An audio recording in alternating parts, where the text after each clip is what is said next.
Bienvenue dans notre émission Life with Alex. Je me nomme Alix. Aujourd'hui, nous aurons une conversation autour de comment maintenir un équilibre dans son foyer en tant que maman, épouse et aussi en ayant un ministère bien défini. Aujourd'hui, sur le plateau, j'ai une sœur qui va nous aider avec cette conversation et je vais lui donner l'opportunité de se présenter à notre audience. Bonjour, c'est la sœur Julia Ngoï. Je suis mère, comme elle a dit tout à l'heure, épouse sérieusement mariée. Okay. J'aime bien ça. Sérieusement mariée à un homme, Didier Ngoï, que je salue, mère de 4 enfants, Zoe, Zion, Zaneta, Zamari. Oh, wow. So, chrétienne, née de nouveau, reçue Jésus-Christ comme Seigneur et Sauveur. Wow, quelle très belle introduction, quelle très belle présentation. Merci. Et alors, comment allez-vous? Comment a été cette année, le début de cette année pour vous?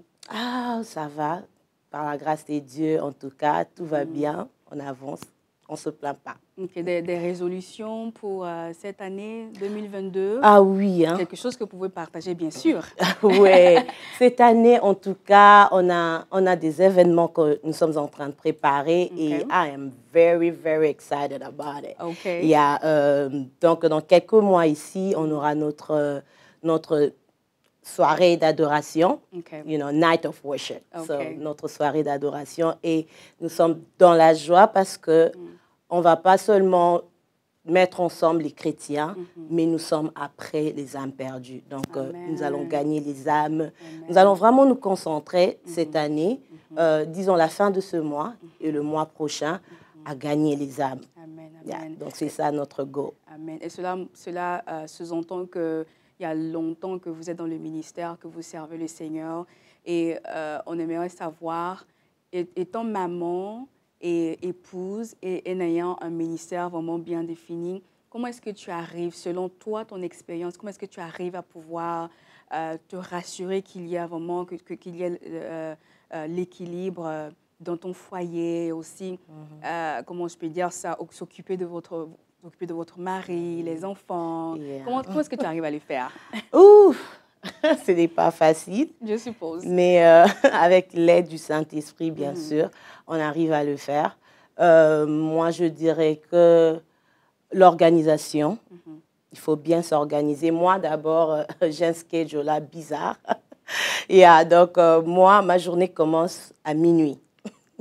Wow. Donc, c'est la nuit pour vous et c'est le matin pour moi. Et pourquoi minuit? Parce que déjà, ça fait des années que j'ai les schedules. Ah bon? Quand je me suis mariée, au fait, mon mari travaillait la nuit. Ok, d'accord. Donc, il s'est fait que... il avait le deuxième shift, second shift, comme on dit. Il commençait les après-midi.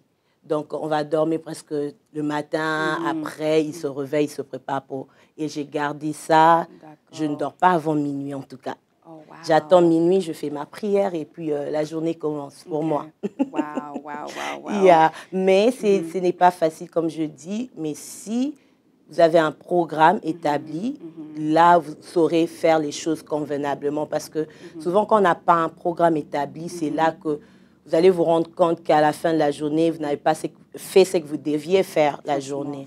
Donc, il faut bien séparer. Donc là, j'ai le temps de la prière, j'ai le temps pour les enfants, et puis après, j'ai le temps aussi pour mon mari, les temps qui reviennent du travail. Et on passe aussi le temps parce qu'en tant que femme, vous devez aussi avoir le temps de la conversation avec son homme. Donc, j'arrive à le faire parce que je fais bien mon programme.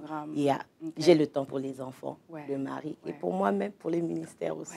Parce que je suis là, je me demande, je me pose la question, mais comment est-ce qu'elle le fait, savoir gérer l'emploi du temps des enfants, le mari, toi aussi ton emploi du temps.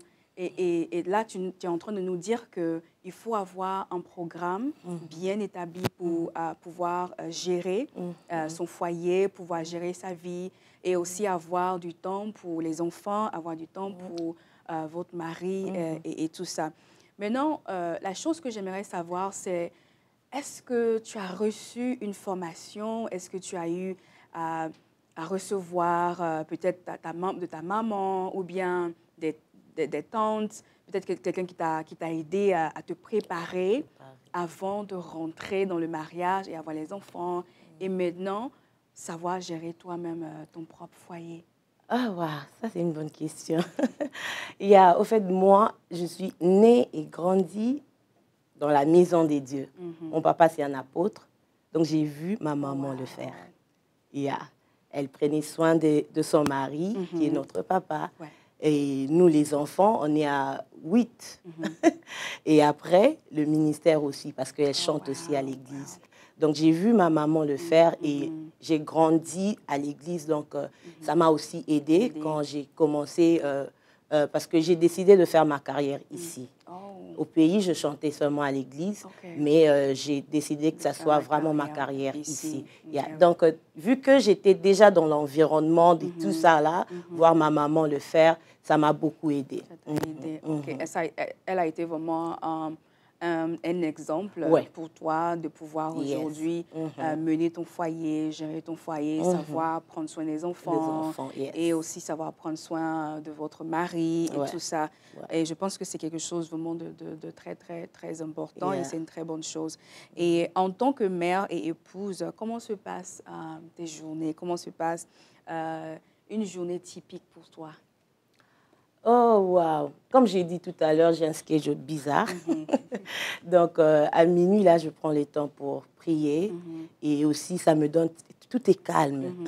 Donc, ça me donne le temps si je dois écrire mes chansons, je dois, faire mes recherches et tout. J'ai le temps pour ça. Et puis, j'ai aussi le temps de faire le lunch pour mon mari la nuit, là, seulement. Donc, je prépare tout la nuit et comme ça, le matin, j'apprête les enfants. Il ne faut pas les laisser aller au travail. Oui. Ça, c'est très vrai.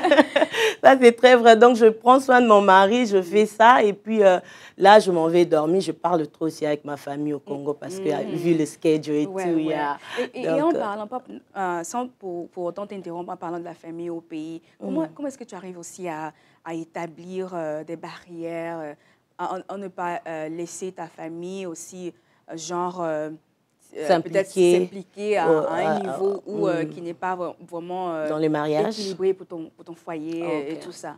OK. En tout cas, ça, je dirais, mon papa nous l'a appris dès le bas âge, par des prédications. Il nous disait toujours qu'il faut séparer la famille et ton foyer. Parce qu'à la fin de la journée, tu vois, quand on est à deux, il y a toujours des problèmes. Et toi, tu pourras oublier parce que tu aimes tellement la personne. C'est ça. Mais ce n'est pas l'amour que ta famille a pour ton mari. Donc, toi, tu peux oublier, mais la famille ne va pas oublier. Donc, c'est ce qui fait que garde ça pour toi. Et aussi, si vous avez des encadreurs, ils sont là pour ça. Donc, là, c'est comme ça que j'ai déjà su limiter. Quand je suis arrivée, ma sœur, qui me disait toujours, ne me parle pas de ton mari, va chercher ta marraine. Donc, ça m'a vraiment aidé de faire ça. Alors, ils savent déjà. J'ai béni Dieu pour ma famille parce qu'ils savent déjà qu'ils ne peuvent pas s'ingérer. C'est vraiment une très bonne chose que la famille comprend déjà cela parce que je suppose qu'il y a des couples, des foyers où les deux familles ne comprennent pas cela et ça cause au moins des petits soucis dans certains foyers où par moment la famille ne comprend pas que elle est partie, elle n'est plus ici, donc elle mène une autre vie ailleurs, donc il faudrait qu'on lui donne son temps. C'est vrai, on aimerait qu'elle soit ici, on veut lui parler, on veut être avec elle, mais elle a un autre foyer à tenir et tout ça. Et c'est bien que ta famille vraiment comprend cela et c'est vraiment une bénédiction et c'est une très bonne chose. Et parlons, en revenant un peu sur ta journée quotidienne, c'est-à-dire que tu as 4 enfants. Quand tu commences ta journée, tu nous as dit que ta journée commence à minuit, c'est ça? Tu commences à minuit.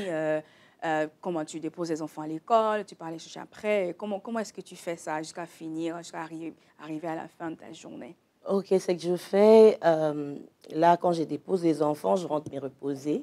Et après, quand je me réveille, c'est là que je prépare. J'apprête à manger, je prépare et après, je vais récupérer les enfants à l'école. Et après ça, les enfants vont jouer et tout. Après, quand mon mari revient, on mange ensemble. En tout cas, j'aime bien qu'on mange ensemble et tout. Après ça, bon, on a le temps de regarder la télé, parler un peu entre nous. Après, si les enfants ont des devoirs à faire, je les aide avec le devoir et tout. Et après, bon, on prie ensemble. Et si je ne peux pas, prier avec eux. Des fois, je suis aussi occupée à autre chose. Donc, je m'occupe d'autre chose. Mais je leur dis, faites les circles. Allez, là, ils comprennent déjà qu'ils doivent s'agenouiller, hold hands and pray together. Donc, c'est maman est occupée. Mais eux doivent prier avant de dormir. Et là, maintenant, je reste libre parce que les papas dorment, les enfants dorment. Donc, là, maintenant, je continue encore ma journée. Jusqu'à minuit, je prie et puis après, j'ai vraiment mon schedule bizarre. Les gens me disent de changer, mais pour moi, je trouve que ça marche. Jusque-là, ça marche pour moi. Et ça fait maintenant combien de temps que vous êtes mariés? Ça fait déjà 11 ans. Quel parcours. 11 ans. Mais je suis toujours jeune. Je suis mariée jeune. Hein? Tu es toujours jeune. Et toute mignonne. Elle est toute belle. Et en tout cas, les gens diront 11 ans de mariage, mais la sœur je te dis, hein? Elle est vieille ou quoi? Elle ne fait que rajeunir. Merci beaucoup. Et nous savons que la pandémie a vraiment changé la vie de beaucoup de personnes. Et lorsque la pandémie a commencé, est-ce que ça a changé ta routine? Est-ce que quelque chose a changé? En tout cas, quand ça a commencé en 2020, où en tout cas, j'avais des sensations bizarres. Pour moi, c'était la fin du monde. Alors là, je me rappelle que j'ai eu à appeler notre First Lady. Parce que je me disais, mais attends, c'est la fin du monde, je n'ai pas fini ma mission, j'ai encore des choses à faire. Et là, en tout cas, ça m'a vraiment dérangée. Et j'ai appelé notre First Lady et on a parlé, on a discuté un peu. Et depuis lors, j'ai compris que c'est l'Éternel qui protège. Donc, je n'ai rien à craindre. C'est lui qui garde parce que la Bible dit que si l'Éternel ne garde, celui qui garde en vain. Et là, j'ai compris que c'est Dieu qui garde et qui protège. Et il n'y a aucune protection au-delà de la protection des dieux. Et ça a enlevé ces sensations bizarres. Et depuis là, tout va bien.